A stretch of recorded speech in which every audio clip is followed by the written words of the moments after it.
Equal access to the road, that's a fight you can hope to win. But there are other things you just can't control. Earthquakes, unfortunately, are one of those things.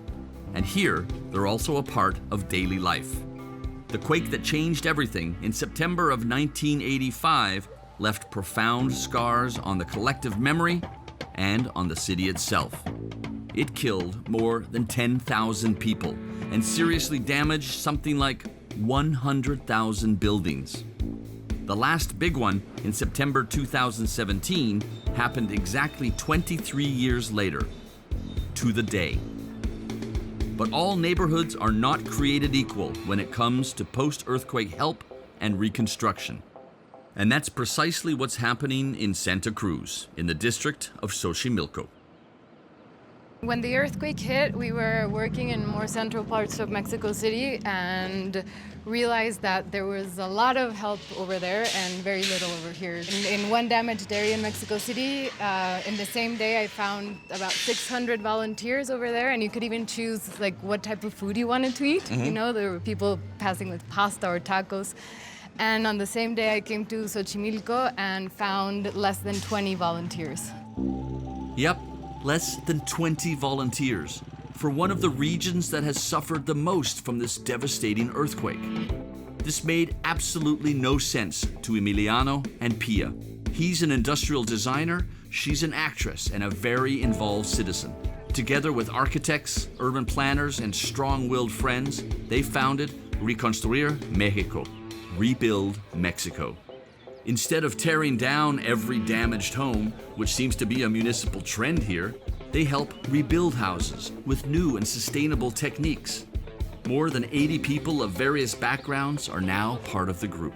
There is a need to understand how to build right again, and not to do the same mistakes within the building process. All your life savings, it's in your home here. Yeah. So it's not like a decision that you can take right away to build fast or to build wrong again. The idea is to know how the community lives and what's important to them and what are their economic systems and their lifestyle in order to add up to that instead of trying to impose anything. Since you have this house that has been marked to be demolished, Right. and in the other side you will see already 2 houses that have been demolished, right? Wow. So there were homes here on the same scale, the same level as the others, Yeah. and they just dropped. This whole area is going to be demolished. And the landscape used to be so different a couple of months ago. Like you would have houses that aren't here anymore. Yeah. Yeah, in such a tightly knit neighborhood, I mean, a big hole like that is really, it's a impacting. scar, right? Yes. Because this is going to keep happening. We're going to have another earthquake again. So how can we get prepared for that? One of the technologies that we were looking at with the project was building with bamboo or any other type of lighter materials, because 2- and 3-story buildings in this area aren't a good idea at all. And if that goes this way, right? Yeah. You can see it. It's to make buildings that will break but will not collapse, right? So we need a code that will allow that in order to save lives, but not as expensive as Japanese codes or building techniques. Araceli's house was declared damaged beyond repair. And the city, prone to tearing everything down, said it needed to be demolished. That's probably good money for the developers, but this is rarely the best solution for the people. This house perfectly embodies what Reconstruir is all about. Esto era mi jardín. Él se levantó como un volcán, una montaña, y se abrían, se cerraban las grietas. Impresionantes, la verdad. ¿Cuántos años le ha costado como construirla totalmente? Como 20 años. 20 años. 20 años, 20 So years. it's an effort of 20 years, and Noche a la mañana. authorities come and say you have to tear it down when there are people that are totally sure that it can be saved. Esta casa, hermosa. What makes this house not just worth saving, but also savable? The lightness of the roof. We want to bring back typology of the houses in Xochimilco, and this will help us to understand how can we make with this house demonstration of why light structures work better. Maria and Pablo's house was by far the most affected in the entire neighborhood. So a plan to rebuild it was drawn up by the volunteers, and the reconstruction is now well underway. Afortunadamente nosotros fuimos muy afectados porque nos pegó en todo, prácticamente perdimos todo. Afortunadamente nos quedó algo en la vida. So you can see that this balcony is detaching from the house. Oh my God, yeah, look at that. Wow.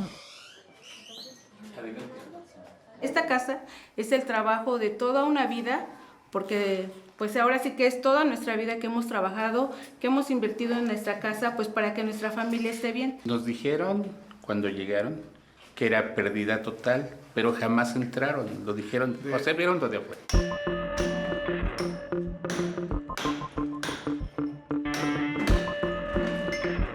So the guys here seem to have it all under control.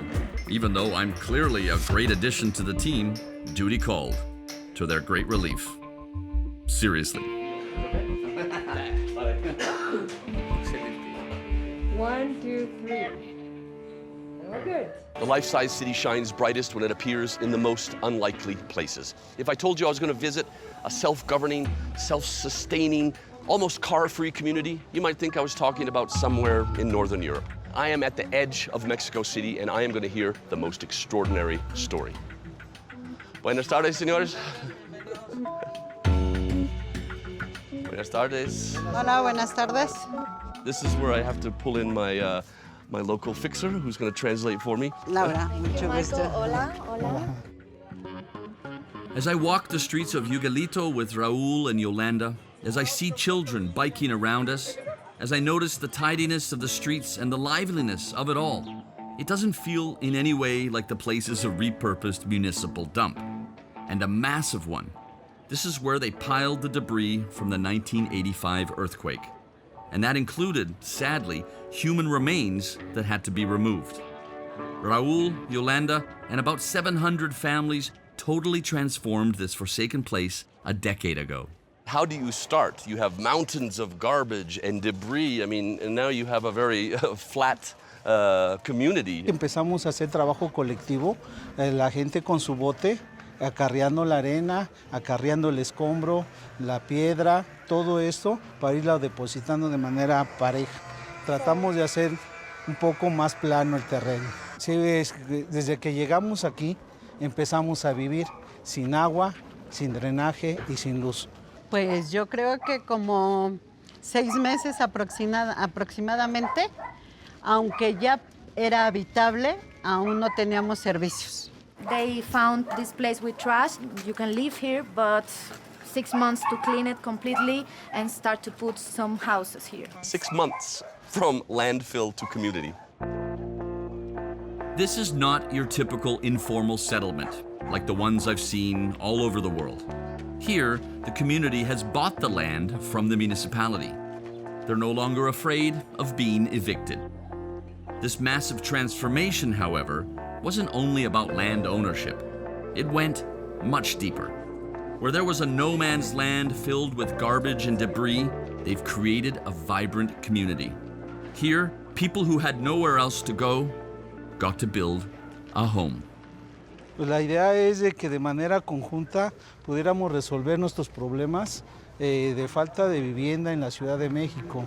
Somos una organización que da la oportunidad a familias de bajos recursos de obtener una vivienda. La gente que renta o que vive de arrimada pueda tener una vivienda digna. When I see these streets, it looks like it is very established and has been here for a very long time. En realidad vamos a cumplir 9 años.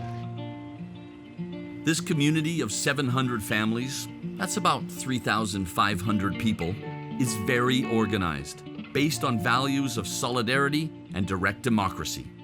Their walls are decorated with the words of Che Guevara and other great revolutionary poets. But in fact, they create their own rules, their own way of living. So this is not just a group of families living together. This really is a community where you take care of each other and you decide everything together. Sí, nos ayudamos entre todos. Claro, nosotros tenemos un reglamento interno que nos permite llevar una mejor convivencia.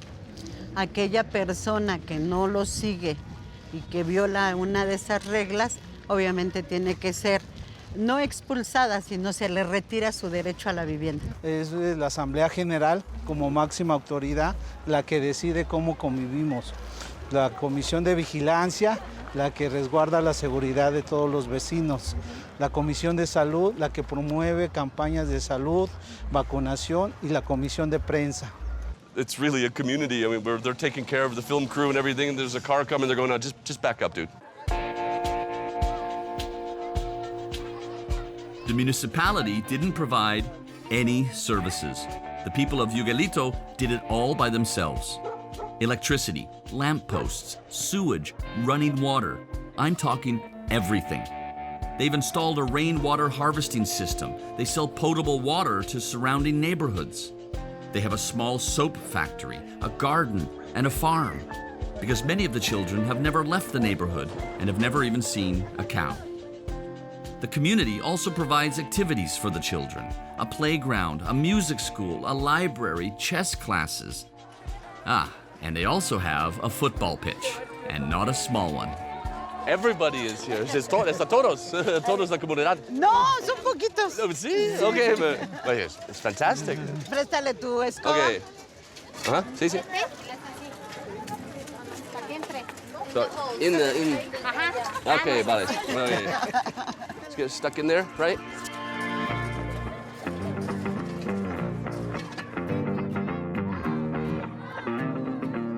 The self-sufficient, self-governed, and sustainable community they've developed has inspired many.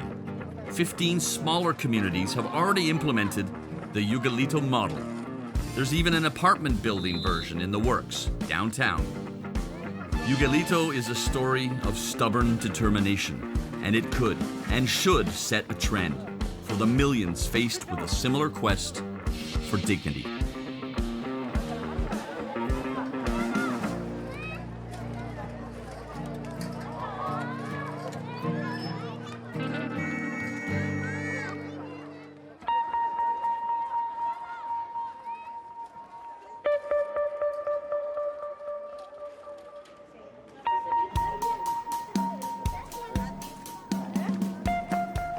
This is a part of this community. Mexico City's so big, and here they have a small place, and they built it themselves. So do you think it would work there? Sí, Yeah? creo que It works? sí, sí. All right.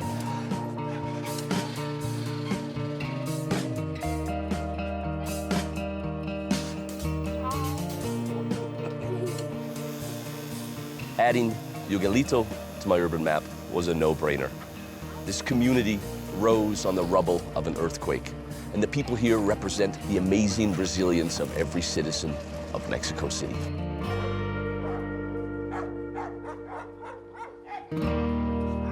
Finished? All right, cool. Neither of us have tattooed outdoors before or been tattooed. It's your first time too, right? And the community is just hanging out. They're coming back and forth, and they're curious about us. They set off fireworks in our honor. They're giving us tortillas. It's been an amazing experience outside with all the kids and everything. And we realized we needed a mirror. And somebody said, oh, I'll run home and get a mirror. So thank you, Laura.